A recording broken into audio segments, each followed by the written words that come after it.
অসংখ্য ছিদ্রযুক্ত জালিদার মৌচাক পিঠা, যেটা কিনা একটা ইন্দোনেশিয়ান রেসিপি, যেটা বাংলা চ্যানেলে অনেক ব্লগার আপু ভাইয়ারাই ট্রাই করেছে।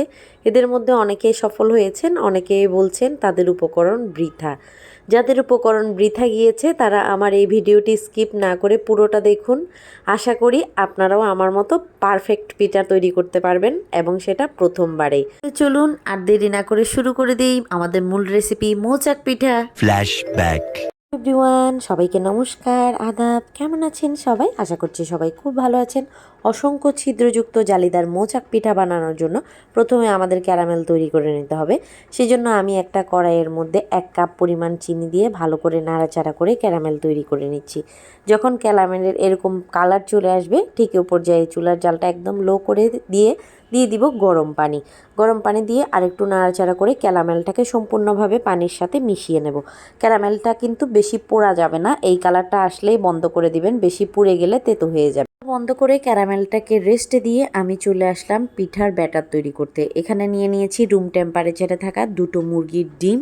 ডিমটা দিয়ে দেওয়ার পরে এবারে দিয়ে দিচ্ছি কনডেন্স মিল্ক। আমি যে সমস্ত উপকরণ দিচ্ছি এবং যেভাবে দিচ্ছি সেটা আপনারা ভালো করে খেয়াল করবেন, তাহলে কিন্তু আপনারা প্রথমবারে পারফেক্ট পিঠা রেসিপি তৈরি করতে পারবেন।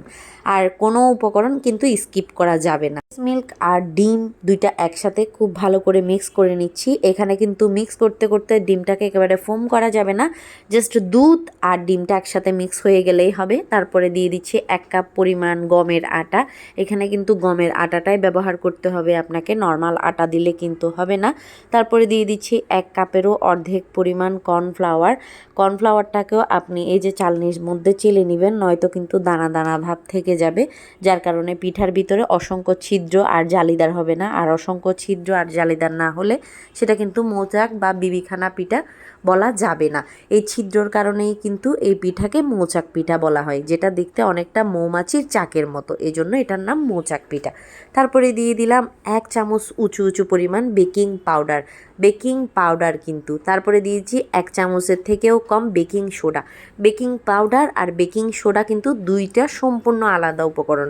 এখানে দুইটা উপকরণ ব্যবহার করাই কিন্তু বাধ্যতামূলক, নয়তো কিন্তু আপনার পিঠা পারফেক্ট হবে না। যারা ফেল হয়েছেন বানাতে গিয়ে তারা নিশ্চয়ই উপকরণ ভুল করেছেন, তাই এই অবস্থা হয়েছে। সব উপকরণ যদি পারফেক্ট হয় তাহলে কিন্তু আপনার পিঠা হতে বাধ্য।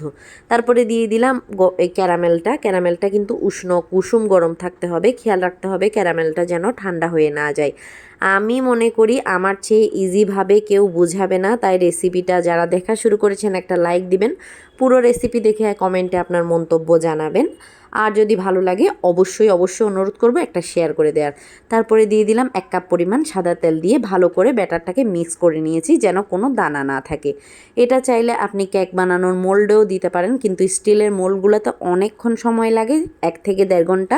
আর এখানে কাপের মধ্যে দিলে কিন্তু 30 মিনিটের মধ্যেই হয়ে যায়, তাও আবার চুলার উপরে।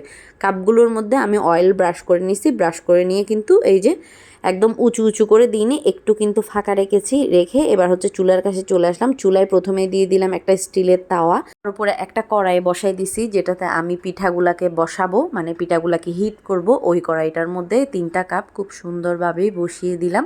বসিয়ে দিয়ে কিন্তু ঢাকা দেওয়া যাবে না। 10 থেকে 15 মিনিট পর দেখবেন এরকম বুদবুদ হবে, মানে হয়ে পিঠাগুলোর অর্ধেক কিন্তু নিচের দিকে গড়িয়ে পড়বে। তখনই কিন্তু বুঝতে পারবেন আপনার পিঠাটা একদম পারফেক্ট হতে যাচ্ছে। এভাবে 30 থেকে 35 মিনিট বেক করার পর আমি একটা টুথপিক দিয়ে চেক করছিলাম যে পিঠাটা হয়ে গেছে কিনা। তারপরে দেখলাম পিঠাটা হয়ে গেছে। চুলাটা বন্ধ করে দিয়ে আমি এগুলাকে ঠান্ডা হতে দিয়েছি 10 থেকে 15 মিনিট। ঠান্ডা হয়ে যাওয়ার পর এবার আমি একটা কাঁচি দিয়ে সুন্দর করে উপর করে নিলাম। দেখুন পিছনে কিন্তু একটুও পোড়া লাগেনি, রাখা ভালো। এটা কিন্তু আমি প্রথমবার ট্রাই করেছি। যেদিন ভিডিওটা দেখেছিলাম বানাবো করেও বানানোর সাহস পাইনি, কারণ অনেকে কিন্তু ব্যর্থ হয়েছেন। তো আমিও ভেবেছিলাম যদি আমারটাও না হয়, উপকরণ তো বৃথা যাবে, এই জন্য আমি প্রথমবার অল্প পরিমাণেই বানিয়েছি। এই পিঠাটা এত টেস্টি আর এত নরম যে খাননি সে কিন্তু বুঝতে পারবেন না। একবার খেলে কিন্তু বারবার খেতে মন চাইবে, তাই অনুরোধ করব একবার হলেও আপনি এটা আপনার বাসায় ট্রাই করবেন।